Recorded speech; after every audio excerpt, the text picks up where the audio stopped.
um lugar em Jerusalém específico para queimar e botar fora tudo o que impede o povo de prosperar, de crescer e de caminhar com Deus. Que lugar seria esse e qual a aplicação para a sua vida?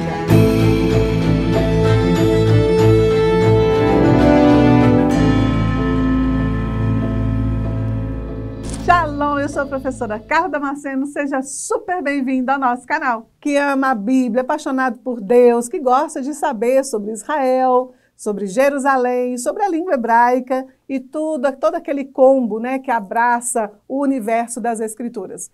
Jerusalém é rodeada por vales e montes, e cada um desses lugares fala profundamente ao nosso coração através das histórias que ocorreram, né, nessas regiões, mas também pelos próprios nomes em hebraico que esses vales e montes têm.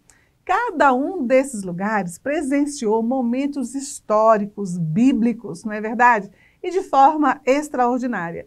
E cada um desses lugares, então, conta para mim, conta para você a história por trás da história. Cada um desses lugares nos apresenta recursos e ferramentas também, para aprendermos mais de Deus, mais da Bíblia, mas também aplicarmos para a nossa vida.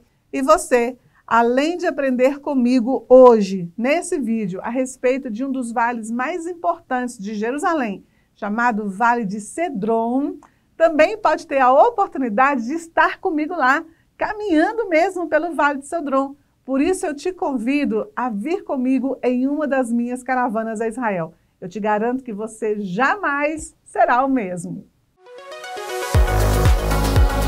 Vem comigo em uma das minhas caravanas e você vai ver o cenário real, onde tudo aconteceu. Para informações, entre em contato com o WhatsApp que está aqui na tela, se anime, venha comigo para Israel, porque nunca mais você vai ser o mesmo. Pode acreditar no que eu estou te dizendo. Hoje vamos falar desse vale que também trocou de nome por algumas vezes durante a história de Israel, durante a narrativa bíblica. E durante os nossos episódios, você vai entendendo os motivos das trocas de nome desse vale, chamado hoje Vale de Cedron. Contudo, cada passagem bíblica de acontecimento nesse vale traz um aprendizado muito forte para a nossa vida e além também de uma aplicação para você levar para a vida inteira. Então, eu estou falando do vale conhecido até os dias de hoje como Vale de Cedron. Na língua hebraica se fala Kidron. Então, qual o significado desse nome? Primeiro, ele é um vale muito próximo de Jerusalém, descrito na Bíblia como tendo um grande significado. Ele também é chamado de Vale da Torrente do Cedron, ou Vale do Ribeiro de Cedron, ou simplesmente Ribeiro de Cedron, ou em algumas vezes Vale de Cedron. Então a gente vê essas denominações a ele, né? Vale da Torrente de Cedron é devido a um fluxo contínuo de correntes de águas por ocasião de enchente repentina quando acontecia chuvas no alto de Jerusalém. Então, descia toda a chuva e dava aquelas torrentes, né, de água. Então, por isso é chamado também de Torrentes do Cedron ou Ribeiro de Cedron, não é? Mas é só por causa das águas da época de enchente, na época chuvosa. Então, a gente vê também nos textos bíblicos chamado o termo Nahal Kidron, que quer dizer Ribeiro de Cedron, por causa disso. Kidron, ou Cedron, como você conhece, tem a raiz hebraica de Kadar. Sabe o que significa? Estar escuro, ausência de luz, mas também prantear, lamentar e luto. Vamos ver agora alguns acontecimentos bíblicos nesse vale. Esse vale foi fundamental na vida de um dos reis de Israel, o rei chamado Josias. Esse menino começa a reinar com apenas 8 anos de idade, algo extremamente incomum para a nação de Israel. E foi um dos últimos, se não o último rei temente a Deus e o único que fez, né, o último que fez o que era reto perante o Senhor. Essa história vai começar em 2 Reis, capítulo 22, dizendo o seguinte: E fez o que era reto aos olhos do Senhor, e andou em todo o caminho de Davi, seu pai, e não se apartou dele nem para a direita e nem para a esquerda. Pois bem, Josias reinou por 31 anos. Contudo, os 2 reis anteriores a Josias fizeram todo o tipo de abominação durante os seus reinados. O texto que nós lemos diz que Josias fez tudo o que era reto segundo o caminho de Davi, seu pai. Mas, na verdade, o pai de Josias não foi Davi. Aqui foi apenas uma simbologia, né? Primeiro, pelo motivo do qual Josias pertencia mesmo à casa de Davi, né? Ele realmente tinha o sangue de Davi. Mas como o pai e o avô de Josias fizeram tudo o que era errado perante o Eterno, então a Bíblia traz Josias como se fosse filho de Davi, por causa de toda a sua vontade de fazer o que é correto perante Deus, né?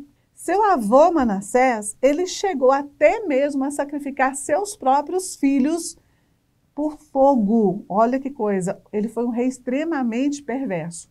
Ele também levantou altares de Baal na casa do Senhor, ou seja, lá no templo de Salomão. Pensa bem, depois de Manassés, reinou o filho dele, Amon, que de tão mal os seus próprios servos o mataram.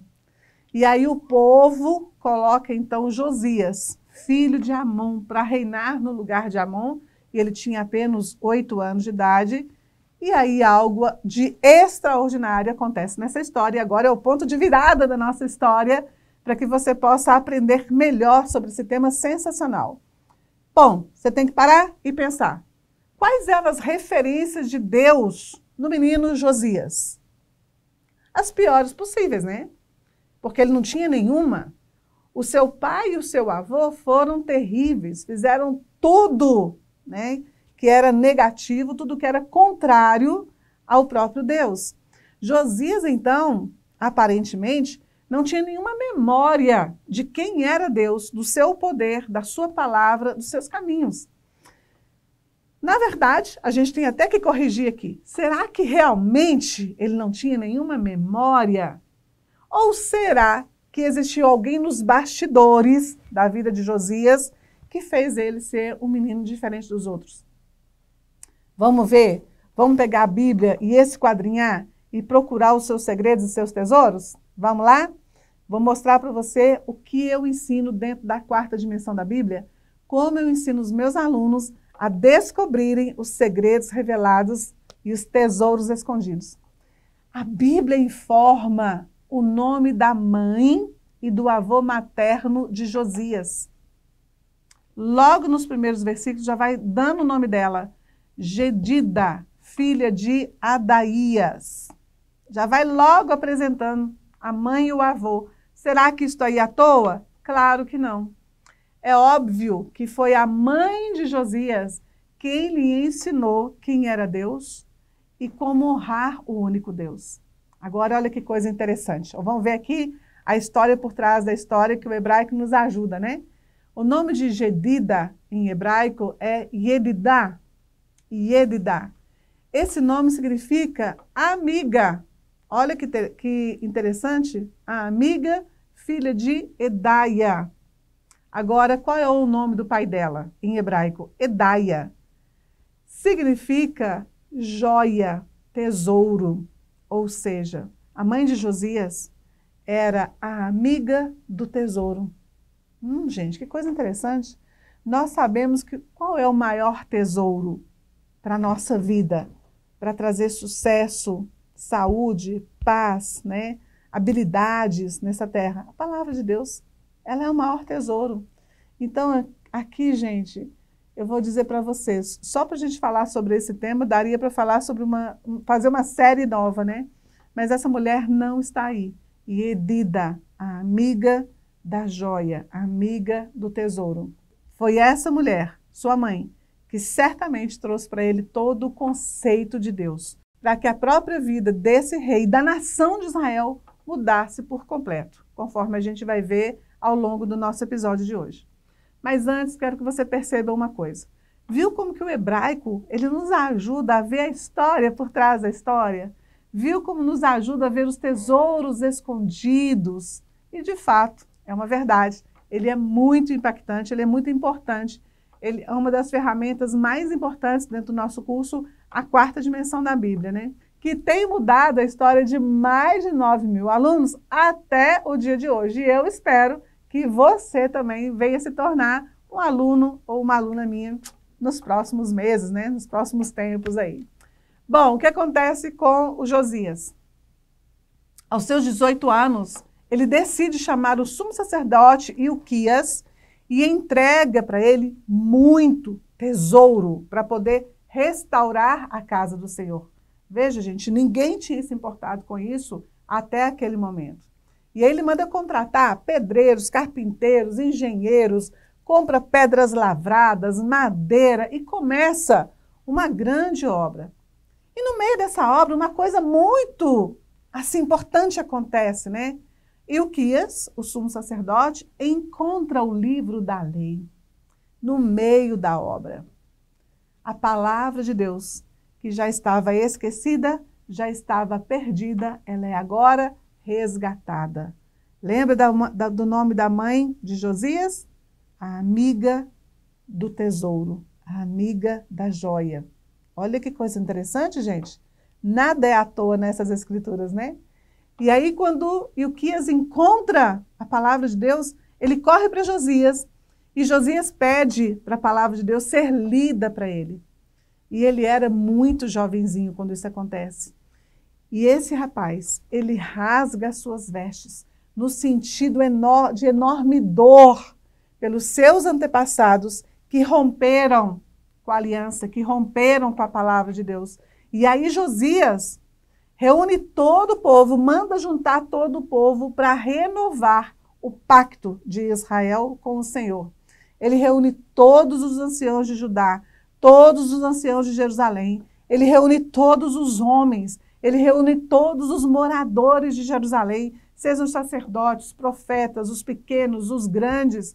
E aí todo o povo é reunido e todo o povo ouve as palavras do concerto que se achou na casa do Senhor, por conta da reforma que Josias determinou que fosse feita lá. E todo o povo renova e restaura o seu pacto com o Eterno. Então Josias manda remover tudo do templo, todos os objetos de adoração a Baal, tudo que estava impedindo a nação de se reconectar ao Eterno, de receber as bênçãos e de voltar a crescer, voltar a se desenvolver. E o sacerdote Ilquias pega tudo e não deixa nada. E a Bíblia relata, conforme vemos no 2 Reis, capítulo 23, do versículo 4 ao 6, a gente vê que ele queima tudo no vale de Cedron. Ele leva tudo para lá. Tudo foi levado para o Cedron, em hebraico Kidron, o vale escuro, o vale do lamento, o vale do luto. Gente, tanto lugar para se queimar tudo, mas o cenário passa uma mensagem.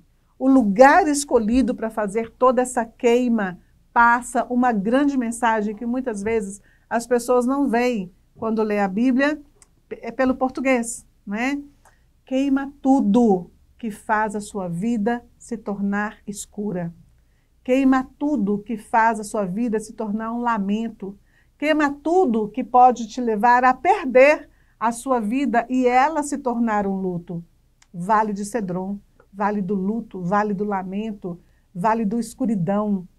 Vai ter outro nome na Bíblia e mais aplicações ainda para a sua vida. Então, enquanto você aguarda o próximo episódio, me conta aqui. Qual o maior aprendizado que você teve nesse episódio de hoje? Eu quero saber. E se nós tivermos mais de 200 comentários, a gente vai liberar o próximo episódio para você. Por que que o Vale de Cedron muda de nome? Qual é o nome que ele vai adquirir depois? E quais são os acontecimentos que vão se desenrolar ali, que podem também ser aplicados para a nossa vida? Não se esqueça de se inscrever, de curtir, de compartilhar e de clicar no sininho, porque toda vez quando você clica no sininho, Quando tem vídeo novo, você vai ser notificado na hora. Shalom, shalom. Deus te abençoe.